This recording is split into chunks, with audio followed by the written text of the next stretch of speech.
النار من يهده الله فلا مضل له ومن يضلل فلا هادي له ونشهد أن سيدنا وسندنا وحبيبنا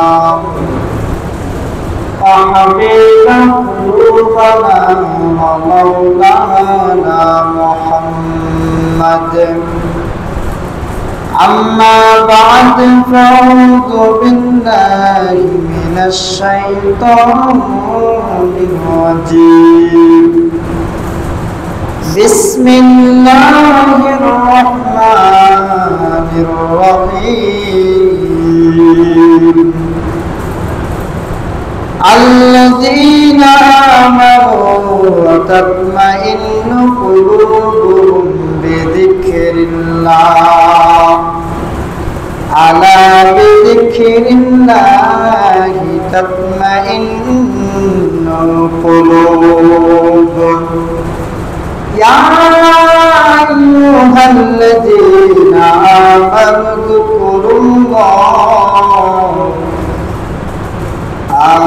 اذكروا الله ذكرا كثيرا وسبحوه بكرة وأصيلا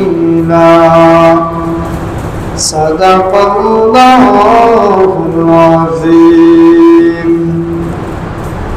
عن سهل بن عمر أنس عن أبيه قال قال رسول الله صلى الله عليه وسلم من أكل طعاما فقال الحمد لله الذي أطعمني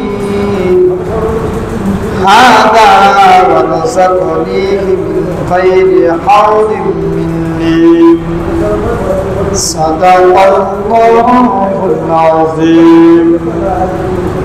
إن الله وملائكته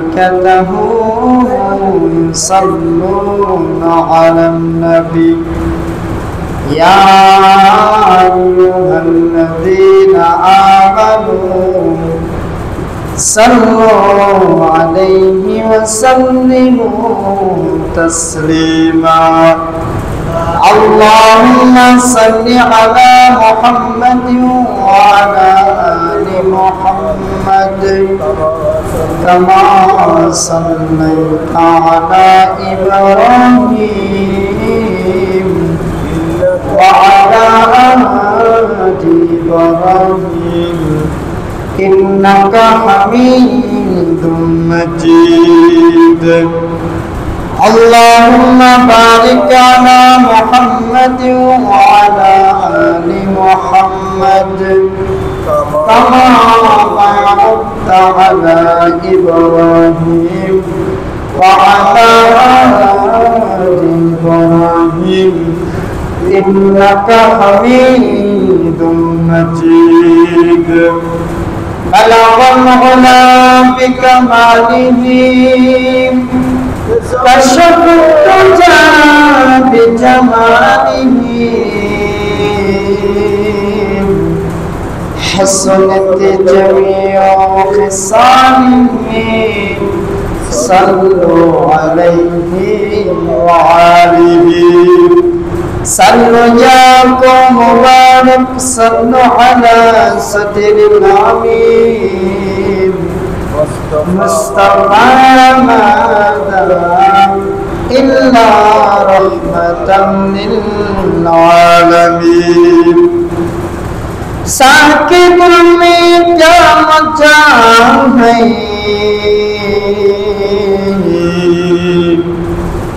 साकिब में क्या मजा है, बुलबुली छे पूछे जिक्रुल्लाह में क्या मजा है, जाके मुझे पूछे ला इलाहा इल्लल्लाह, जो ला ইলাহা ইল্লাল্লাহ লা ইলাহা ইল্লাল্লাহ লা ইলাহা ইল্লাল্লাহ লা ইলাহা ইল্লাল্লাহ লা ইলাহা ইল্লাল্লাহ আই সাইরে তোরা নামে যাবি কৃষ্ণ মায়াত আই সাইরে তোরা নামে যাবি কৃষ্ণ মায়াত माशूक मनासा के बस्ती के तुझस्तास हुरान बेजस्ती रदुसक बुआ दे आओ हुरान बेजस्ती रदुसक बुआ दे आओ आज तो सुखिया पुरस के वारो बिस्तास ला इलाहा इल्लल्लाह जो ला इलाहा इल्लल्लाह ला इलाहा इल्लल्लाह ला इलाहा इल्लल्लाह अल्लाह अल्लाह अल्लाह बंदी बंदा बेटी को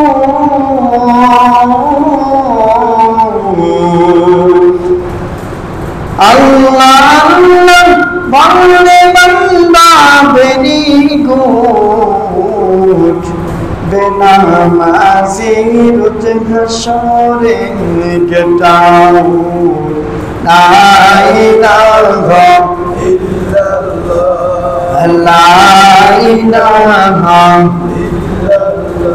no katone na mati salam নৌকা চলে না মাঝি সারাম গাড়ি চলে না চালক সারাম গাড়ি চলে না চালক সারাম মবিন চলে না জিকির সারাম লা ইলাহা ইল্লাল্লাহ লা ইলাহা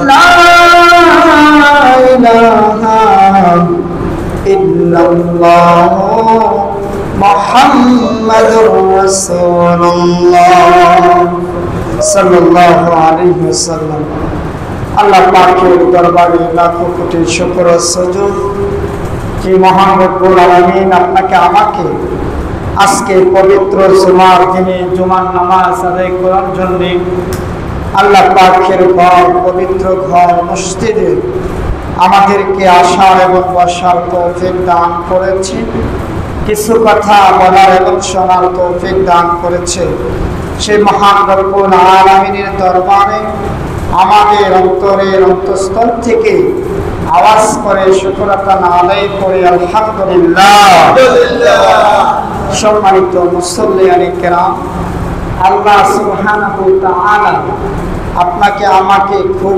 ভালোবাসেন ঠিক কি না কথা বুঝেন না আল্লাহ আপনাকে আমাকে অত্যন্ত ভালোবাসেন বিদায় তো তার ঘরে নিয়ে আসছেন ঠিক কি না অনেক মানুষ এই সমাজে বসবাস করে কিন্তু আল্লাহ সুবহানাহু ওয়া তাআলা সবাইকে কিন্তু তার ঘরে আসার সুযোগ করে দেন নাই এর দ্বারা প্রমাণ করে যে আল্লাহ তাআলা আপনাকে আমাকে অত্যন্ত ভালোবাসেন যদি আল্লাহ তাআলার ভালোবাসা আপনার আমার প্রতি না থাকতো তাহলে আপনার আমার কারো পক্ষে সম্ভব হতো না মসজিদে আসা ঠিক কি না মেরে ভাই দোস্ত বুজুর্গ সেই মহান রব্বুল আলামিনের দরবারে আমরা বেশি বেশি শুকরিয়া আদায় করি যিনি আসমান জমিন চন্দ্র সূর্য খাল বিল যা দুই চোখে আমরা দেখতেছি অথবা দেখি না যিনি সমস্ত জিনিসকে আমাদের কল্যাণের জন্য সৃষ্টি করেছেন সেই মালিকের শানে আরেকবার শুকরানা আদায় করে আলহামদুলিল্লাহ আমরা সেই রাসূলের শানে একবার দুরূদ শরীফ পড়ি যে রাসূল না হলে আল্লাহ পাক এই জমিনকে সৃষ্টি করতেন না যে রাসূল না হলে আল্লাহ পাক চন্দ্র সূর্যকে সৃষ্টি করতেন না যে মানবকে আল্লাহ পাক সৃষ্টি না করলে আল্লাহ পাক আপনাকে আমাকেও জমিনে রাখতেন না, যে রাসূলের উদ্দেশ্য করে আল্লাহ পাক এত সুন্দর করে দুনিয়াকে সাজিয়েছেন, সেই রাসূলের শানে আমরা একবার পড়ে সাল্লাল্লাহু আলাইহি ওয়াসাল্লাম। মেরে ভাই ও দোস্ত বুজুর্গ, আল্লাহ সুবহানাহু ওয়া তাআলা বান্দার প্রতি অত্যন্ত দয়াবান এবং মেহেরবান।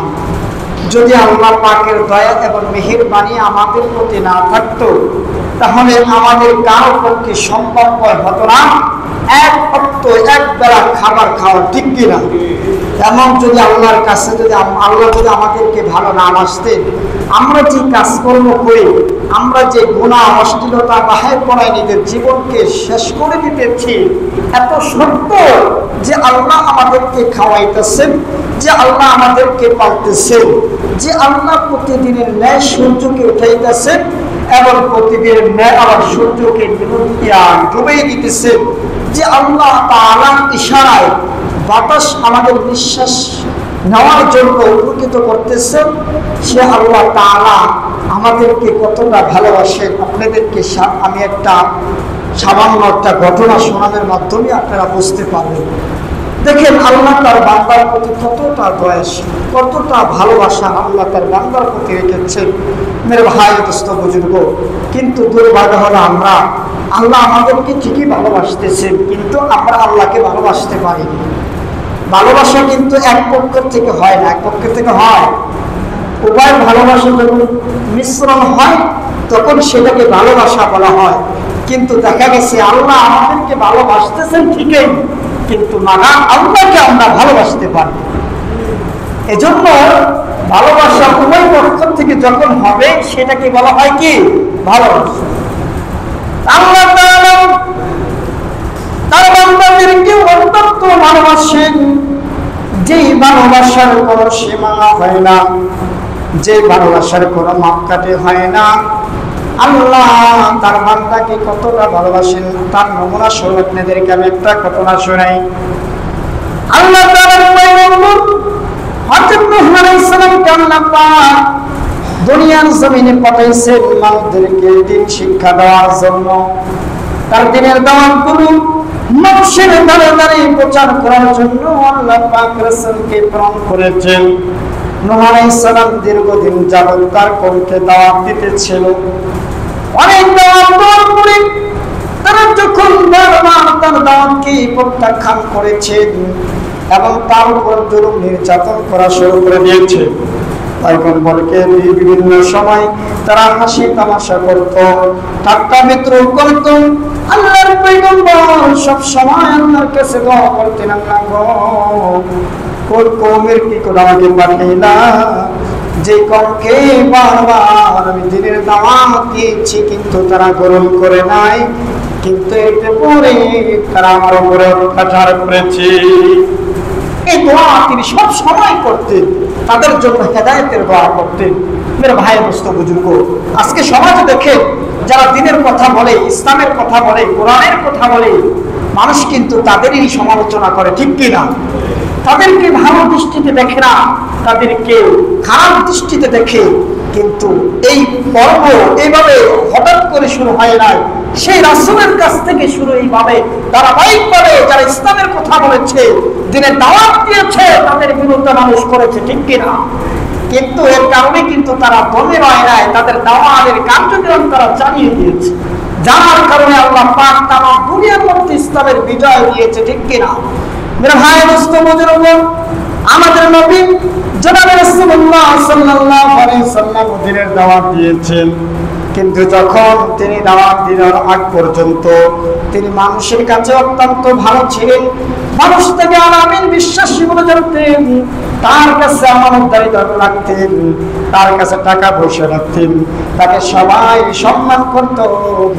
আর যখনই তিনি দ্বীনের দাওয়াত দেওয়া শুরু করলেন, তখনই কিন্তু তার উপরে বিভিন্ন রকমের জুলুম শুরু হয়ে গেল।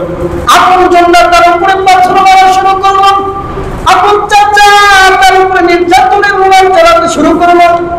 যেখানে মোহাম্মদকে শেষ করে দাও, এই ষড়যন্ত্র তারা করেছেন। কিন্তু আল্লাহ যদি কোনো বান্দার পক্ষে থাকে, এমন কোন ক্ষমতাশীল নাই যে ওই বান্দার ক্ষতি করতে পারে।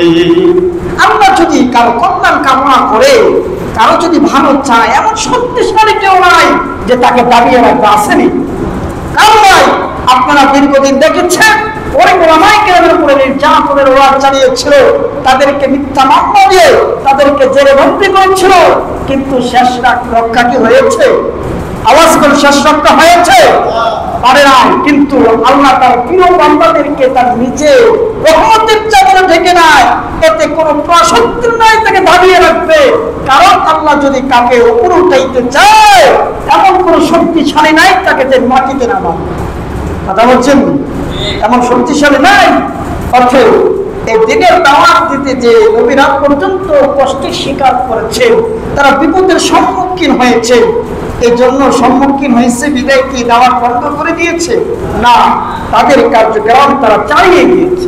যার কারণে আজকে দেখেন সেই মক্কার মধ্যে, পুরো পৃথিবীর মধ্যে, পৃথিবীটা হলো মক্কার মডেল, ঠিক কিনা? এই মক্কা শরীফ আজকে ইসলামের আমাদের বীজ বপন হয়েছে, সেখান থেকে तमाम দুনিয়া ইসলামের আলো জ্বলতেছে, ঠিক কিনা? মেরে ভাই দোস্ত বুজুর্গ, তো আল্লাহ রাসূল সাল্লাল্লাহু আলাইহি সাল্লাম বিভিন্ন সময় অত্যাচারের শিকার হয়েছে।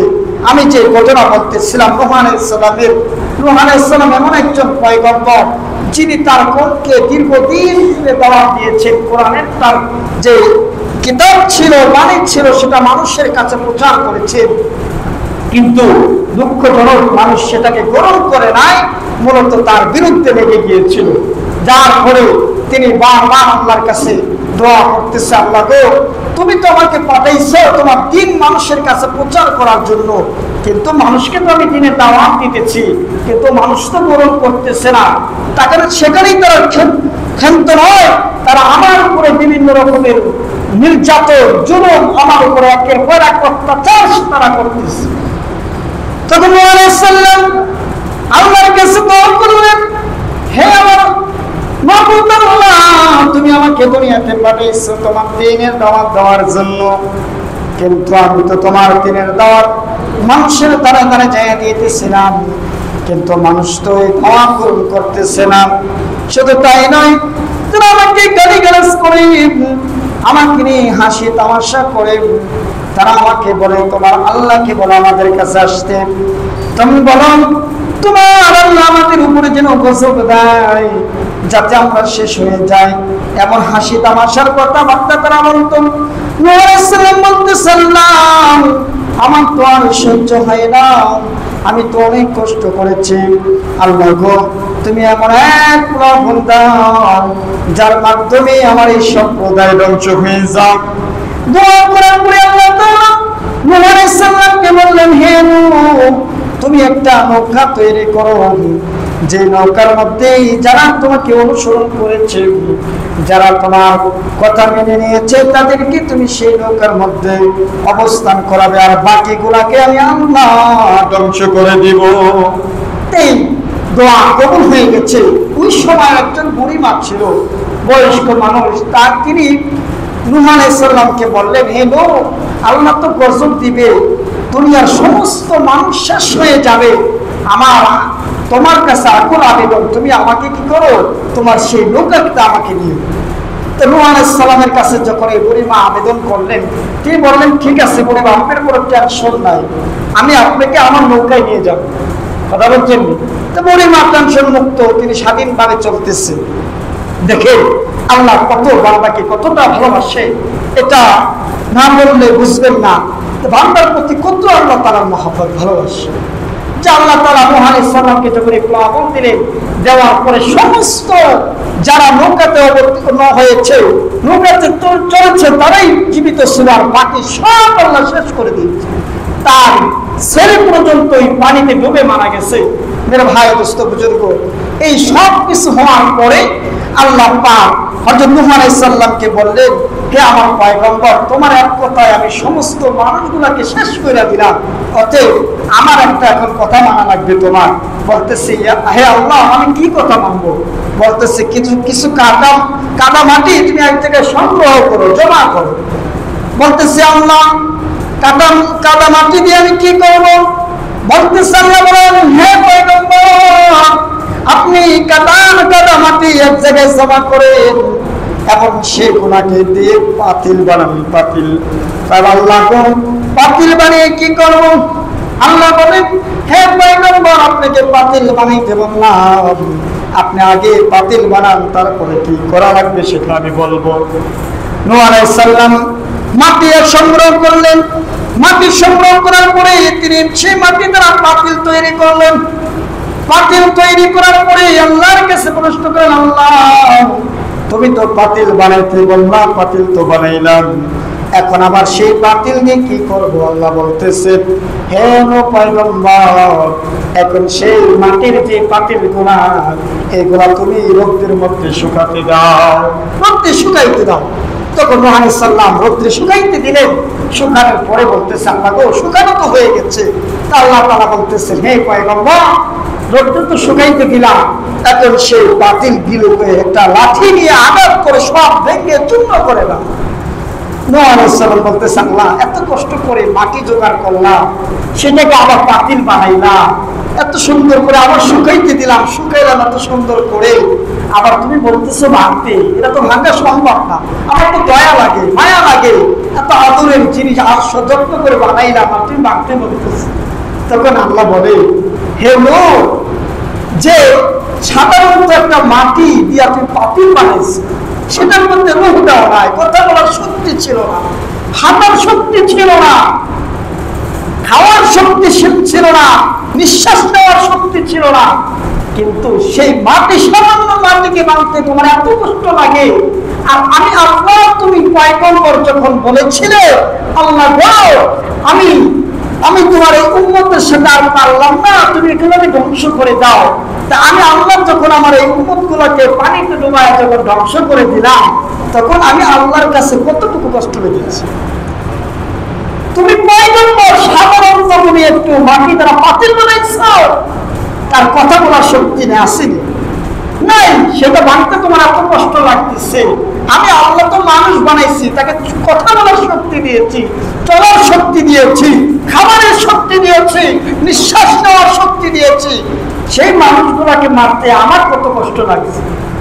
মেরা ভাই, দোস্ত, বুজুর্গ, এর দ্বারা প্রমাণ হয় আল্লাহ বান্দাকে খুব ভালোবাসে, খুব ভালোবাসে, যে ভালোবাসার মধ্যে কোনো মাপ কাঠি নাই। আসেন, অনেকে কথা বলে না, ঘুমাইতেছেন। আল্লাহ তাআলার ভালোবাসার মধ্যে কোনো মাপকাঠি আছে? কোনো মাপকাঠি নেই, সীমানা নেই। দুঃখজনক বিষয় হলো, সে আল্লাহকে আমরা ভালোবাসতে পারি না, সে আল্লাহকে আমরা ভালোবাসতে পারি নাই। যদি সে আল্লাহকে ভালোবাসতে পারতাম, তাহলে আজান হয়, মসজিদে মুসল্লি পাওয়া যায় না, এমন তো হইতো না। সে আল্লাহকে যদি ভালোবাসতে পারতাম, ঈদ উপলক্ষে ডিজে গান বাজায় রাস্তাঘাটে ঘোরার সাহস আমাদের হতো না, হইতো না। যদি আল্লাহকে ওভাবে ভালোবাসতাম, তাহলে রাসূলের সুন্নাত বাদ দিয়ে আমরা বিধর্মীদের পোশাক, বিধর্মীদের কাটিং, বিধর্মীদের চালচলন আমাদের মধ্যে আমরা ঢুকাইতে পারতাম। দুঃখজনক বিষয় হলো, আমরা আল্লাহকে ভালোবাসতে পারি না। মেরে ভাই, দোস্ত, বুজুর্গ, আল্লাহর ভালোবাসা যদি কোনো বান্দার মধ্যে না থাকে, তার ভিতরে মানুষশক্তি থাকে না, ঠিক কি? এই জন্যই তো লাগবে, ভাই ভাইকে আজকে হত্যা করে কি করে না? সামান্য জায়গার জন্য, 100 টাকার জন্য একজন আরেকজনকে প্রকাশ্যে গুলি করে মারতেছে, প্রকাশ্যে ছুরিতে আঘাত করে তাকে শেষ করে দিতেছে। ছোট ছোট মেয়ে, তাদেরকে নির্মমভাবে তাদেরকে ধর্ষণ করতেছে, এবং হচ্ছে কি হয় না? সমাজের মধ্যে হইতেছে, আপনাদের এই জায়গায় হয় কিনা আল্লাহ ভালো জানে, কিন্তু বিভিন্ন বাংলাদেশের মধ্যে প্রায় জায়গায় ধরনের ঘটনা ঘটতেছে। মেরে ভাই, দোস্ত, বুজুর্গ, এর একটাই কারণ হলো আমাদের মধ্যে তাকওয়া এবং ভালোবাসা নাই। আল্লাহর ভয় যদি আমাদের মধ্যে থাকতো, আল্লাহর ভালোবাসা যদি আমাদের মধ্যে থাকতো, তাহলে আমাদের দ্বারা কোনো অন্যায়, অশ্লীলতা, অপরাধ করো না, এই ধরনের কাজ আমাদের দ্বারা হতো না, হয়তো নি? মেরে ভাই, দোস্ত, বুজুর্গ, এই জন্য আমরা দুনিয়াতে কিন্তু চিরস্থায়ী ভাবে থাকতে পারবো না, পারবো নি? কেউ থাকতে পারবে? দুনিয়াতে কেউ চিরস্থায়ীভাবে থাকতে পারবে? যদি থাকতে পারতো তাহলে ফেরাউন এখনো দুনিয়াতে থাকতো। যদি থাকতে পারতো আবু জাহেল এখনো দুনিয়াতে থাকতো। যেহেতু তারা অনেক ক্ষমতার মালিক ছিলেন, তাম দুনিয়া রাজত্ব করেছেন, কিন্তু যেহেতু দুনিয়াতে থাকতে পারে নাই, এর দ্বারা প্রমাণ হয় যে আমি আর আপনি দুনিয়াতে চিরস্থায়ীভাবে থাকতে পারবো না। একদিন না হলে একদিন আগে অথবা একদিন পরে এই জমিনের মায়া ত্যাগ করে প্রত্যেকটা মানুষের মৃত্যুর স্বাদ গ্রহণ করতে হবে। আমি আপনার আমার যে চালচলন, চলাফেরা, কথাবার্তার ধরন, এ দেখলে মনে হয় না যে আমরা দুনিয়ার থেকে চলে যাব। মনে হয় যে আমরা এই দুনিয়াতে চিরস্থায়ীভাবে থাকার জন্য আসছি। মেরে ভাই দোস্ত বুজুর্গ, এই দুনিয়া থেকে চিরস্থায়ীভাবে থাকা যাবে? আওয়াজ করে থাকা যাবে? তাহলে যেহেতু থাকা যাবে না, পথের মধ্যে আমাদের যে কালচার, আমাদের যে চলাফেরা, আমাদের যে পোশাকের ধরন, এগুলা পরিত্যাগ করা লাগবে কি লাগবে না? এগুলা ত্যাগ করতে হবে। দুনিয়ার মহব্বত ত্যাগ করে আখিরাতের ভয়, পুলসিরাতের ভয়, কবরের ভয় অন্তরে লালন করতে হবে। যদি করতে পারি তাহলে মনে হয় যে আমরা দুনিয়াতে মুমিন হয়ে মরতে পারবো। আর যে ব্যক্তি মুমিন হয়ে দুনিয়া থেকে মরবে, অবশ্যই সে মুমিন হিসাবে জান্নাতে প্রবেশ করবে। কথা বলছেন? তার সাথে জান্নাতের সাথে মাঝখানে যে ব্র্যাকেট, সেটা হলো মৃত্যু। সে মৃত্যুবরণ করতে দেরি হবে, সে জান্নাতে যাইতে দেরি করবে। মেরে ভাই দোস্ত বুজুর্গ, আমরা সুবহানাল্লাহ বলতে পারি না, দুঃখ লাগে। অনেকে সুবহানাল্লাহ আলহামদুলিল্লাহ আল্লাহু আকবার কোনো কথাই বলে না। এখানে আইলে কি মরা মানুষ হয়ে যায় আমরা? এটাই বলেন, এখানে আসলে আমরা মরা মানুষ হয়ে যাই। দেখবেন একটা মিছিলটা এক একজনের গলার আওয়াজ কত, কিন্তু মসজিদে আইলে আনে বোম মারলেও আওয়াজ বাইরে না। সুবহানাল্লাহ বলতে এত কষ্ট। সুবহানাল্লাহর কি ফজিলত জানেন? এক সুবহানাল্লাহ বললে আসমান এবং জমিনের মধ্যবর্তী যে ফাঁকা জায়গা, আল্লাহ পাক সেটাকে নেকি দ্বারা পরিপূর্ণ করে। আজকে একটু দেরি হলে সমস্যা আসেনি? প্রতিদিন তো আর সব দেরি হয় না, 10 মিনিট দেরি হবে ইনশাআল্লাহ। তা আপনাদেরকে সুবহানাল্লাহর একটা কথা শোনাই, যে সুবহানাল্লাহ আলহামদুলিল্লাহ এগুলো বললে যে কত সওয়াব, কত ফজিলত, এগুলো তো এখন বুঝে আসতেছে না। ইমাম সাহেব বলতেছে এক কান্দা ঢুকতেছে তো আর এক কান্দা বের হচ্ছে, কিন্তু আমাদের কানের মধ্যে থাকে না। এরকমটা থাকার না কারণ হলো আমরা অনেকে জানি, কিন্তু মানার মাত্রা যে আমাদের মধ্যে সেটা নাই, মানার মাত্রা নাই। ইউটিউবের আলেমের এখানে অভাব নাই, সবাই মাসালা জানে, সবাই বক্তৃতা জানে, বয়ান জানে, কিন্তু মানার যে একটা মাত্রা, এটা কয়জনের মধ্যে আছে যাচাই করে পাওয়াই যাবে। মেরে ভাই দোস্ত বুজুর্গ, এক সুবহানাল্লাহর একটা ঘটনা সংক্ষেপে শোনায়া দেই, যে এক ব্যক্তি মৃত্যুবরণ করছে। অনেক আগে মৃত্যুবরণ করার পরে তার পাড়া প্রতিবেশী একজন স্বপ্নে দেখলো যে ওই লোকটা কবরের মধ্যে শুয়ে মানে বসে কোরআন তেলাওয়াত করতেছে। কি করতেছে? কোরআন তেলাওয়াত করতেছে। তো লোকটা জিজ্ঞাসা করলেন, যে ব্যক্তি স্বপ্নে দেখেছেন, যে ভাই আপনি এমন কি আমল করলেন যে আমলের কারণে যে আপনি এই যে না কোরআন তেলাওয়াত করার যে সুযোগ কবরের মধ্যে এটা পাইলেন, এই সম্মান কিভাবে আপনি অর্জন করবেন? তুই লোকটা জিজ্ঞাসা করার পরে মৃত ব্যক্তি বলতেছে, ভাই গো, আমার এমন কোনো আমল নাই, আমি এমন কোনো ইবাদত করি নাই যেটার কারণে আল্লাহ পাক আমাকে এই ফজিলত দিয়েছে, কিন্তু আমার যখন মৃত্যুবরণ হয়েছে, আমার পরিবার পরিজন যখন আমাকে দাফন করে কবরের মধ্যে রেখেছে, তখন ফেরেশতারা যখন আসলো, আমি তখন তাদের প্রশ্নের জবাব উত্তর দিলাম। তখন তাদের কাছে আমি একটা আবদার করলাম, যে আল্লাহ গো, আমার তো এখন তো মুক্ত, আমি তো ইচ্ছা করলে ঘুমায়া জীবন শেষ করতে পারি, অতএব আমি এটা চাই না। আমি তোমার কাছে একটা আকুল আবেদন, তুমি আমাকে কি করো, কোরআন পড়ার একটু সুযোগ করে দাও। কি করে দাও? কোরআন পড়া। আর আল্লাহর কাছে যদি কোনো বান্দা কোনো কিছু দাবি করে, অবশ্যই আল্লাহ দিতে বাধ্য। আল্লাহ বলে, বান্দারে তুই শুধু আমার কাছে একবার বল, তুই অন্যায় করেছো, পাপ করেছো, জিনা, অশ্লীলতা, বাহাপুরা, যত অপকর্ম আছে, এমন কোনো অপকর্ম নাই যেটা তুমি করো নাই, কিন্তু তুমি যদি এত কিছু করার পরে একবার আল্লাহ আমার কাছে আসো, যে আল্লাহ আমি আমার জীবনের ভুল থেকে শিক্ষা গ্রহণ করে আমি তোমার কাছে মাথা নত করতে চাই, তুমি আমাকে মাফ করে দাও। আল্লাহ কয়, বান্দারে তুই বলতে দেরি হবে, কিন্তু আমি আল্লাহ তোকে মাফ করতে দেরি করব। সুবহানাল্লাহর আওয়াজ কিন্তু শুরু হয়ে গেল। সবাই বলে না, অনেকে এখানে আসছে সময় কাটানোর জন্য, এখানে হলো ইবাদত করার জায়গা। এখানে কি করার জায়গা? ইবাদত করা যায়। মুখের জড়তা দূর করতে হবে। এই সুবহানাল্লাহ, আলহামদুলিল্লাহ, আল্লাহু আকবার এগুলো অটোমেটিক মুখ থেকে বের হতে হবে। যদি অটোমেটিক মুখ থেকে বের হয় তাহলে মৃত্যুর সময় আপনার এগুলা বের হবে। কথা বলছেন কি? আর এখন যদি মুখে জড়তা রাখে, মৃত্যুর সময় যতই যা করো, ইমাম সাহেব না যতই কালিমা পড়ুক আর যাই করুক, সূরা কেরাত পড়ুক, মুখ থেকে কিন্তু এগুলো বের হবে না। এই জন্য এখন থেকে চর্চা করতে হবে। যত চর্চা বেশি করবেন অটোমেটিক মৃত্যুর সময় বের হবে। মেরে ভাই, দোস্ত, বুজুর্গ, তো লোকটা এই কোরআন তেলাওয়াত করতেছে, বলতেছে যে আমি আল্লাহর কাছে আবেদন করেছিলাম, আল্লাহ গো আমাকে একবার তুমি কোরআন তেলাওয়াত করার সুযোগ করে দাও। তখন আল্লাহ পাক আমাকে কোরআন তেলাওয়াতের সুযোগ করে দিচ্ছে। তুই লোকটা যে ব্যক্তি স্বপ্নে দেখেছে যে তিনি কোরআন তেলাওয়াত করতেছে, সে বলতেছে ভাই ঠিক আছে, সব ঠিক আছে, তাহলে আপনি যে কোরআন তেলাওয়াত করতেছেন কতদিন যাবত ধরে কোরআন তেলাওয়াত করতেছেন? বলতেছে কোরআন যে আমি কতদিন যাবত তেলাওয়াত করতেছি কোনো হিসাব কিতাব আমার কাছে নেই। অসংখ্যবার, অগণিতবার এই কোরআনের খতম আমি করেছি। সুবহানাল্লাহ বলবেন না? আফসোস, সুবহানাল্লাহ বলতে আমাদের সমস্যা কত। অনেকে অন্য দিকে তাকায়, এদিকে তাকায়। সুবহানাল্লাহ, ওই যখন এই লোকটা শুনলেন যে অসংখ্যবার, অগণিতবার সে কোরআনের খতম করেছে, ওই মৃত্যু ঘুমন্ত ব্যক্তি যিনি স্বপ্নে দেখতেছিলেন তিনি স্বপ্নের মধ্যে সুবহানাল্লাহ বলে উঠলেন। যখন সুবহানাল্লাহ বললেন তিনি বলতেছে ভাই গো তুমি যে সুবহানাল্লাহ বললা আর আমি যে অসংখ্যবার কোরআনের খতম করলাম, আমার এই অসংখ্যবার কোরআনের খতম তুমি নিয়ে যাও, আমাকে তুমি একবার যে সুবহানাল্লাহ বললা সেটার সওয়াব আমাকে দিয়ে দাও। এই কথা বলার পরে লোকটা বলতেছে আরে কি কর তুমি অসংখ্যবার কোরআনের খতম করছো, এর শব্দ কোটি কোটি লাখ, এর কোনো হিসাব কিতাব নাই, আর আমি সবে মাত্র একটা শব্দ বলছি সুবহানাল্লাহ, এর কি এমন ফজিলত যেটার কারণে তুমি সেটা আমার কাছে চাইতেছো আর আমাকে কোরআনের খতমের সওয়াব দিতেছো? বলতেছে ভাই গো এটা তো তুমি দুনিয়াতে জীবিত অবস্থায় আছো, আর আমি যখন মৃত্যু, আর যে ব্যক্তি মৃত্যুবরণ করে তার সমস্ত আমলের রাস্তা বন্ধ হয়ে যায়। আমি যদি 1000 বার না শত শত কোটি কোটি বার যদি আমি এই কোরআনের খতম কিয়ামত পর্যন্ত করতে থাকি, আমার এক অক্ষরের সওয়াবও আমার হবে না।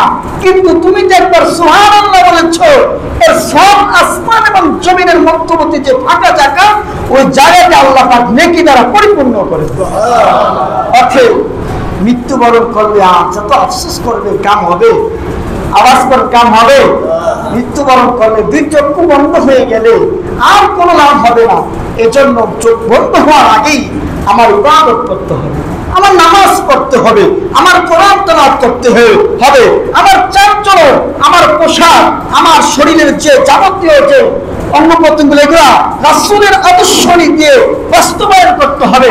সুন্নত তরিকায় যদি আমার জীবন পরিচালনা করতে পারি, আশা করা যায় মিয়া ভাই দুনিয়াতে যদিও তুমি কষ্টের মধ্যে থাকতে পারো, কিন্তু পরকালে তোমার জন্য জান্নাত একেবারেই ওয়াজিব, এতে কোনো সন্দেহ নেই। কিন্তু দুনিয়াতে কষ্ট করা লাগবে, কষ্টের পরেই কিন্তু মিষ্টি পাওয়া যায়। আর আপনি যদি সুখের মধ্যে শান্তি কায়েম করতে চান, শান্তি কামাই করতে চান, যে আমি কোনো কষ্ট করবো না, কাজ কাম করবো না, আমাকে শুধু টাকা আসবে উপর থেকে, এমন হবে নাকি? আমি কাজ করবো না, অটোমেটিক টাকা আসবে, এমন হবে? কোনোদিনই সম্ভব না। কষ্ট করবেন, পরিশ্রম করবেন, আপনি মেহনত করবেন, অবশ্যই আপনাকে এর বিনিময়ে টাকা পয়সা দেবে যার কাজকর্ম করবে। এমনি ভাবে আল্লাহ পাকও বলে বান্দা তুমি কষ্ট করো, একটু মেহনত করো, একটু পরিশ্রম করো, অন্যায় থেকে নিজেকে একটু ভারেক করো, আমার কাছে ফিরে আসো, অবশ্যই এর বদলা আমি আল্লাহ পাক যে জান্নাত দেওয়ার ওয়াদা করেছি সে জান্নাত তোমাকে দিয়ে দেব ইনশাআল্লাহ। জান্নাতে যাওয়ার আশা আসেনি, অনেকের আশা নাই। যাদের আশা নেই এরা যাবেন কোন জায়গায়? এই জন্য জান্নাতে যাওয়ার আশা আসেনি, দেখেন ইনশাআল্লাহ। আল্লাহ পাক আমাদের সকলকে দুনিয়ার থেকে জান্নাতের সামান তৈরি করে আল্লাহ পাক আমাদের মৃত্যুবরণ করে চলুন আমিন। আর ইনশাআল্লাহ 5 ওয়াক্ত নামাজ আমরা ঠিক মতন পড়বো। সবাই হাত উঠে আল্লাহকে দেখান, একটু হাতটা লাগাই দেন। অনেকে হাত উঠান, এত অলস হয়ে গেছে আমরা, সুন্দর করে উঠান। আল্লাহ পাক আমাদের সকলকে কবুল করে বলে আমিন। আমরা যদি সবাই নামাজি হয়ে যাই তাহলে আমাদের সমাজে অশ্লীলতা থাকবে, গাঁজাখোর থাকবে, বিড়িখোর থাকবে? কিচ্ছু থাকবে না। আশা করি নামাজি যদি সমস্ত এলাকার মানুষ হয়ে যায়, এই এলাকার থেকে অন্যায়, অবিচার, জুলুম সবকিছু দূর হয়ে যাবে ইনশাআল্লাহ। আল্লাহ পাক আমাদের সকলকে কথাগুলা বুঝে আমল করাতে দান করুন। আমিন। যারা পরে আসছেন,